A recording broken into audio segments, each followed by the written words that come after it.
খন্তেক সময় পূৰ্বে ৰাজ্য চৰকাৰৰ মুখ্যমন্ত্ৰী ডক্টৰ হিমন্ত বিশ্ব শৰ্মাই কেবিনেট বৈঠক অনুষ্ঠিত কৰিছিল আৰু এটা বৃহৎ ঘোষণা কৰিছে, বৃহৎ সিদ্ধান্ত লৈছে। শিক্ষা বিভাগক লৈ এই গুৰুত্বপূৰ্ণ সিদ্ধান্ত।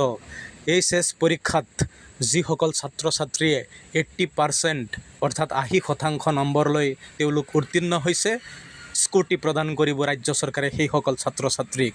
এইচএছ পৰীক্ষাত 80% নম্বৰ পোৱা ছাত্ৰ ছাত্ৰীয়ে এতিয়াৰে পৰা পাব স্কুটি।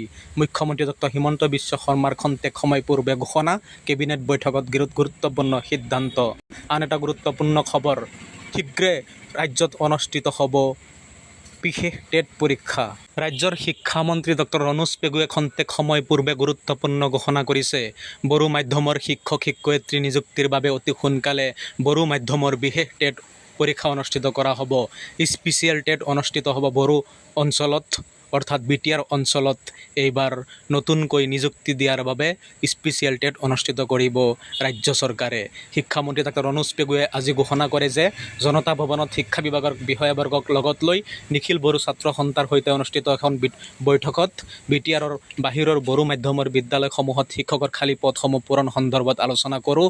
বড়ো মাধ্যমৰ শিক্ষক শিক্ষয়িত্ৰী নিযুক্তিৰ বাবে অতি সোনকালে বড়ো মাধ্যমৰ বাবে বিশেষ টেট পৰীক্ষা অনুষ্ঠিত কৰিব ৰাজ্য চৰকাৰে।